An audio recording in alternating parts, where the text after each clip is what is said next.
questions all at once. You just move on to the next one. You won't let me answer this one. It's not another one. This is the same point. There's another article here. Can you see this here? So we're going to move on. I don't even get to answer the last one. Helicopters killed own soldiers, civilians on October 7th. What do you say about that? Here. I see a picture of a bunch of cars stacked up, but I don't see any context.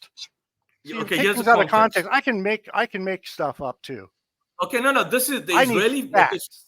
Okay. So here's a fact. I don't want hearsay. That's not a fact. Here's a fact. No, here's a fact. This is from the Cradle article. Print doesn't make it a fact. But it's citing Israeli sources. Why don't we stick with what we know for a fact instead of making? This is what we know. This is what we know. This is a 15th October report explained. No helicopter in video. There's no pictures of a helicopter. There's no video of a helicopter. I saw pictures of paragliders. Okay, I'll show you my YouTube channel where Yasmin Porat, the Israeli eyewitness, confirms that. I'll show it to you here. Here's a South African debate initiative. I'll show you the actual. I'll send you the link. Let me try and open this up on my website. I don't care. No, of course you want to just live in your own bubble. You won't care because you're afraid of facts. Show me some You're afraid of facts. I don't want to Here's it here. Work for you. Here's it here. Okay, here's it here. Here's it here. Here we are. Look at this. This is it here. This is. I'm going to expand this for you, but can you just give us a minute to listen? I'll let you speak. Here's it here. Listen to this. מסיבת טבע שהפכה למסיבת טבח, והיית אפילו בת ערובה במשך 2.5 בידי הטרוריסטים של חמאס. נכון. אני אחרי המסיבה ברחתי יחד עם בן זוגי Look what she says. נקלענו לקיבוץ בארי לתפוס של מחסה בשעה שאנחנו לא יודעים שיש חדירת מחבלים, בעצם אנחנו להתגונן מפני הקסאמים. כן. דפקנו בדלת אצל זוג ממש נחמד, משפחת דגן, הדס ועדי, שהכניסו אותנו לממד שלהם, שהיינו בממד איתם בין 6 ל-8 שעות, תחת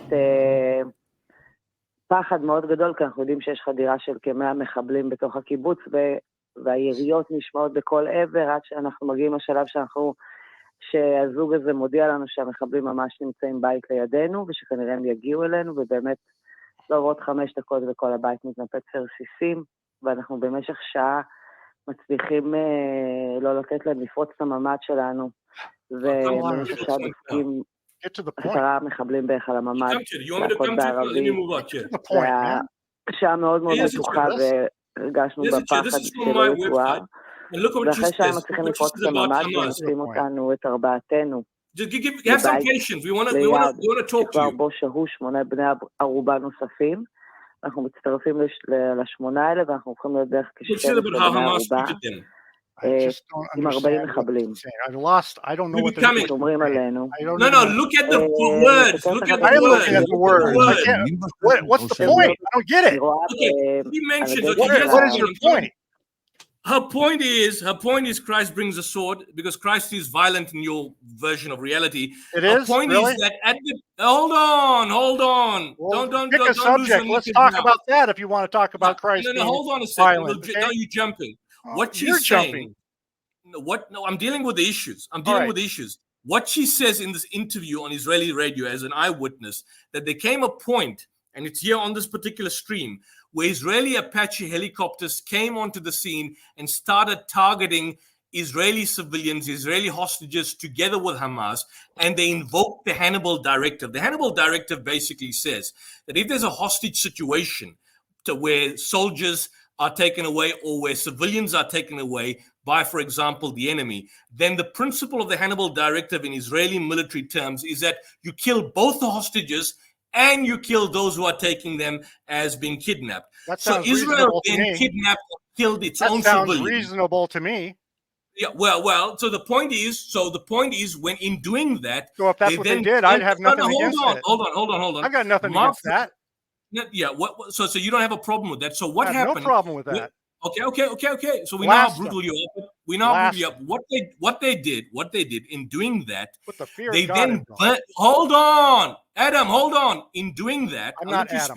I'm Seabass. I'm sorry, Christ, not a king. In doing that, they then burnt their own hostages. So you initially saw the reports in the press that Hamas burnt Israeli civilians and they burnt the cars and burnt houses. It then became discovered which has now been confirmed, that the Israeli Apache helicopters burnt their own civilians on October 7th. So a large number of people who were killed on October 7th, 1,139 of the 1,139, a significant number were killed by Israeli soldiers. Are you willing to condemn Israel for killing its own civilians on October 7th if you're willing to condemn Hamas for October 7th? No, I'm not going to condemn Israel because Israel is a sovereign nation and they... No, it's not. Yes, they are. It's not a sovereign nation. It's an apartheid sovereign nation. What are you talking it's about? It's the United Nations. It's an apartheid state. They're in the United Nations and you're not. It's an apartheid state. Palestine is not in the United Nations and Israel is. Fact. Let's stick to the facts. They are a sovereign nation. No one is denying that Israel is part of the UN, but they are a sovereign it is not a sovereign nation. Okay? They're recognized by the United Nations, and Palestine isn't. Well, who said? Actually, Palestine is recognized as a state under the UN. Palestine doesn't have anything in. They don't have a representation. Palestine is, first and foremost, Palestine is recognized, which is why the current legal proceedings are for the state of Palestine. The current legal proceedings are happening with the ICJ as well as the ICC. Refer to Palestine. Okay.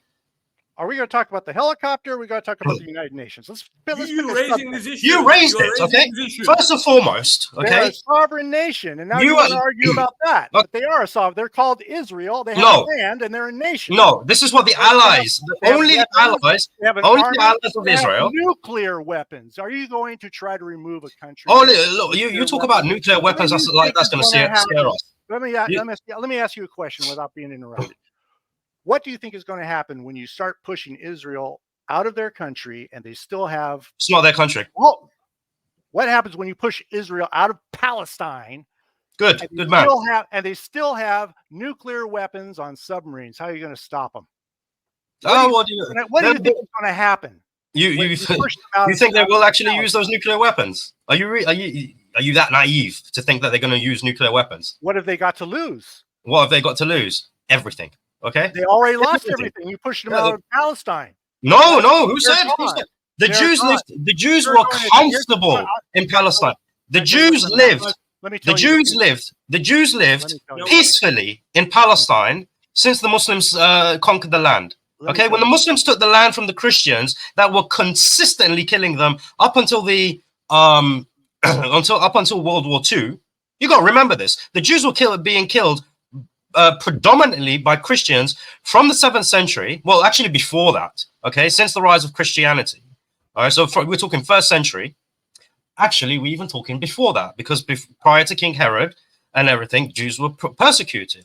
If anything, they were persecuted from the time of Moses. Okay, but since the rise of Christianity, it was Christians that have been persecuting and removing Jews from any position of livelihood, okay, throughout their history. But when the Muslims conquered Palestine, listen, okay, you don't want to be interrupted, so don't interrupt me. Subject, you're not. No. You're talking about, okay. Look, I'm saying to you, no, it's connected. But the Muslims, when they conquered Palestine in the 7th century, okay, from that time until World War II, the Jews have enjoyed prosperity in Palestine. Okay, so no, we are not about removing Jews. If anything, when we conquered Palestine in the 7th century, they were already either expelled or killed. There wasn't a single Jew in Palestine. It was through Umar bin Khattab where he demanded that 80 Jewish families were brought back to Palestine so that there is a Jewish presence, simply because that land was important to them due to the Temple Mount. Right, so it was based on religious grounds. It was on religious grounds that we ensured a Jewish presence in Palestine. The Jewish presence in Palestine remained until they decided to come knocking at the door of the Palestinian people, and instead of being grateful for housing them, for taking them in, for the atrocities of Christian Europe, they decided to massacre and drive out those who tried to help them, house them, feed them, clothe them. Now, for us, I'm going to make this very clear, okay? For us, we will fight the Zionist regime and we will bring an end to the Israeli regime this does not mean that there will not be Jews being permitted to live in Palestine. Okay, this is not what we're about. The Zionist regime is an oppressive regime, and this is why we fight them. We fight every single oppression, whether it is committed by Muslims or non-Muslims. Okay, so that's what's going to happen. There is no two ways about it. Okay, you're a Christian, I'm a Muslim. I'm not telling you that for a fact. You want to talk about facts? I'm telling you a fact from what we have. Okay, that regime will fall, and it's on its way. It's on its way. The entire world has had enough. Has had enough of the atrocities of the Israeli people. You want to talk about 1,200 people, most of which have been killed by the Israeli Defense Force.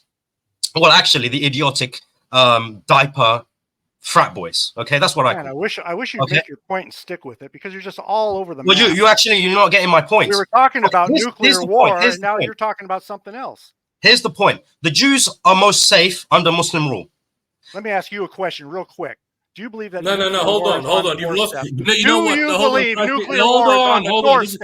I've wasted my time because I haven't even had my meal, and I'm in South Africa. I just want to leave this with you because we're going to close the stream shortly. Answer that question, do you? No, we will answer it. Right. Firstly, this is a report by Amnesty International which speaks about Israel's apartheid against Palestinians. Israel's an apartheid state. It's an illegal state. And the question you need to reconcile with yourself is, why would you continue as a Christian? He's gone. Has he gone? He's gone. He decided to drop out. The thing is, this guy is. I mean, this is the problem with them. They can't reason. We've given him enough time. They can't handle it. And the thing is like, look at the cowardice. Look at the cowardice of him, right? He doesn't want to give his name. Alhamdulillah, look, me and you, we have our faces, we have our names. Well, everyone knows my name, not just Al Yemini. People know what my name actually is. We are here being very clear about the realities of the things, and we are not afraid to show our face. But this guy comes on and says it's good to kill hostages. It's good to place people under siege. It's good to starve them. It's good to do all of these things. But is he brave enough to actually put his face and say, yeah, this is it, this is what it is, and tell us his name? He wanted to be referred to as a fish, but he behaves like a fish. That's why that's the first thing that came to him. Oh,